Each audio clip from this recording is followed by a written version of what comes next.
Hey guys, and welcome to Pixel Cherry Ninja's channel. Got an interesting video today regarding the Analogue Pocket, and in particular, we're going to be looking at the SNES core or a fork of the SNES core. So, a little bit of background on this core and exactly why I'm doing this video. So, over on the FPGA Gaming Discord, a developer that's working on bringing some changes to the SNES core, right? So, the SNES core that was originally developed by SRG 320 for the MiSTer, that was ported over by Ag23 or Adam Gastinho over to the Analogue Pocket. There's another developer called icelaglace, and they are working on implementing some changes to the core, right? And it kind of began with changing the color temperature of the SNES core to better match Japanese PVM displays, right?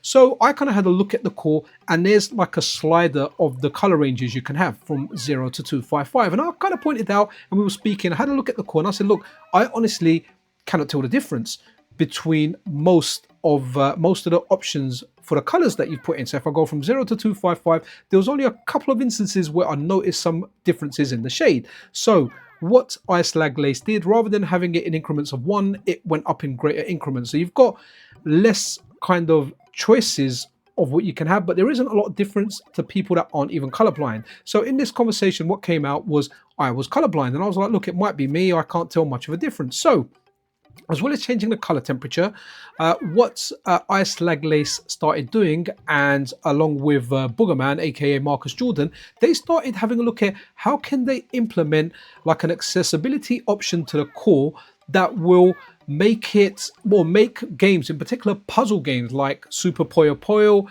Puzzle Bobble, some of the Tetris games that have like color elements in there, just games where you need colors in order to progress in the game, right? How can they make that more accessible, and in particular the SNES core, right? So hopefully this is a start of a trend. This is still a work in progress, so there might be some refinement that is needed, right? But honestly, like this, it's just amazing, right? To think an idea, just talking on the FPGA Gaming Discord, which I always say, guys, is the best place to hang out for anything analog related, especially the Analogue Pocket. If you're not a member of that Discord, check the description for an invite. I will leave one there. So a few stats on color blindness, right? So 300 million people around the world are colorblind, and that's usually roughly 1 in 12 men and 1 in 200 women, right? Some people may go their whole lives not even knowing they're colorblind. Like I am definitely colorblind, red and green, like yellow and green as well, like different shades. I find it very, very confusing. And for a long time, I've not been able to enjoy puzzle games. So something like Super Puzzle Fighter, being a Street Fighter fan, when a puzzle game comes out that has Capcom Street Fighter characters in there, I want to play. I was never able to play it. I just find it frustrating, and I had to give up. What's come out in later years is people have made individual patches for games that has that colorblind mode in there, right? So it's got different versions of colorblind. There's like 3 types in there. You can look up the names. I'm really bad with names, but depending on what type of color blindness you have, there's various tests out there you can do on the internet where you see like a circle with lots of other circles in there, and you see a particular number if you're colorblind of one type. You don't see any numbers, or you see different numbers if you're colorblind of another type. Just Google it, put in like colorblind test, lots and lots of stuff comes up. So the guys kind of tried out different filters. They added different options to this fork of the SNES core, right? So we can have a look at like Puzzle Bobble, what it looks like originally, what it looks like when the colorblind modes are implemented, stuff like Super Puyo Puyo, right? So guys, like on the whole, it's brilliant. Now, this is still a work in progress. The guys are still working on it. But if this comes to the SNES core and I guess enough people use it and some good feedback is received where people are, look, I've been colorblind for ages, I can't use this stuff, you know, I'm really liking it. I don't see why this wouldn't get implemented into other cores, right? Just as a fork of the core. And eventually I can see accessibility options like this actually just getting added to the main cores, because, well, they're very, very handy, and they serve a lot of people. And this is one of the great things I like about FPGA gaming, right? The Analogue Pocket community is just fantastic, right? So you're kind of literally just talking about this stuff, and the developers got going. So the main kind of person working on the fork is icelaglace. Then Boogermann, aka Marcus Jordan, started kind of contributing and helping with it. They were just talking to each other, troubleshooting, running past ideas. hitting me with pictures and images saying, you know, which one looks better. Almost felt like I was at the opticians, you know, is image A clearer or is image B clearer, right? Even kevtris came in into the mix and started helping. Now, color blindness isn't like a massive disability or anything. It's not like you get free parking if you're colorblind. Trust me, I tried, you know, get it. I mean, at the worst case scenario, I use the disabled toilet at my work sometimes because it's more comfortable. And when someone comes on with their mobility scooter giving me a dirty look, I'll tell them, don't judge me, man.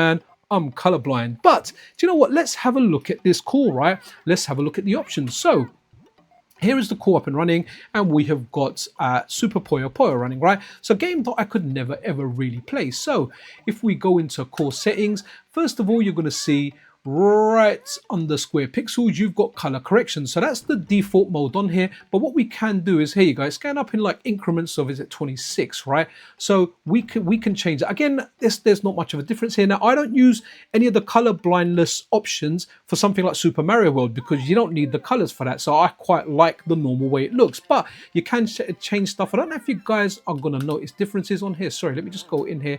Right, here we go. And let's take it back down to 0 and let's try, let me just run a game, right? So hopefully while the game is running, we can actually see some difference. So maybe you guys can spot some differences I can't, right? So bear with me while I just start this game. It's a kind of real-time-ish video, or at least this part of it, right? Okay, so we're in game now. Let's just get a few blocks down here. So we've got a few colors on screen, maybe not destroy myself completely. Right, here we go. So that's right, okay, so color correction, and feel free to pause it anywhere along the line. See if you can see a difference along the way somewhere, right?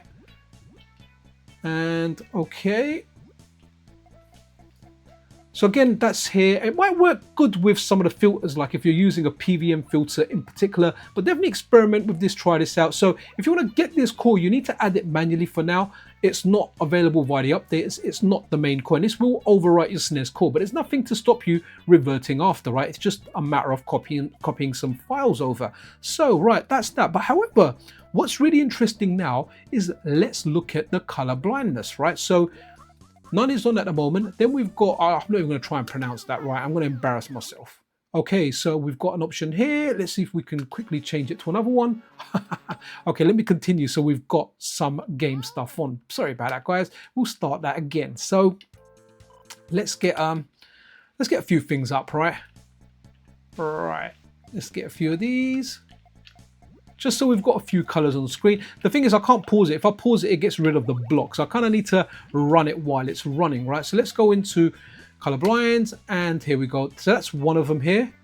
Then now remember, these are subject to change. They haven't been finalized, and I think the biggest difference you're going to see here is the final one down here, right? And you can see a massive difference in there. So I mean, this is amazing, right? So if you're having issues with any colors, whether it's just something like the energy bar, in particular if you're playing like a puzzle game, you can make the colors to your liking, right? So you can actually play it and enjoy this game. So guys, yeah, you might want to check this out. I'll leave a link to it in the description. Let me just turn that off for now so you can see exactly what a big difference this is. So again, absolutely fantastic.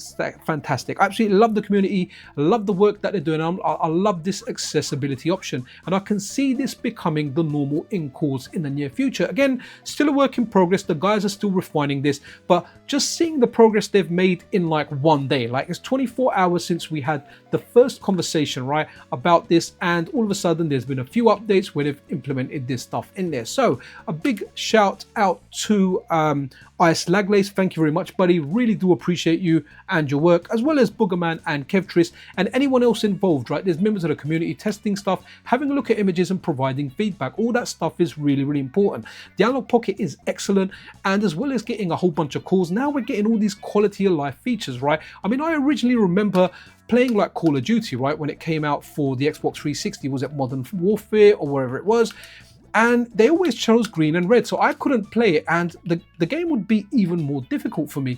And then eventually they brought in colorblind options where I could have like green and blue, so I could tell the difference between my allies and my enemy, right? And it's nice to see this come into the openFPGA side of the Analogue Pocket. Anyway, guys, that was it. I wanted to bring this to your attention. Let me know down below in the comments if you're colorblind, if you've ever had issues with color, because if you have, you definitely want to check out this version of the SNES core. And in time, I hope this comes over to other cores and it gets implemented into the main versions of the cores. But all these things initially start with some testing, some test calls before they become like the status quo, right? The industry standard, the normal. Anyway, guys, that's it for this video. Be absolutely awesome to one another. This is Pixel Cherry Ninja out.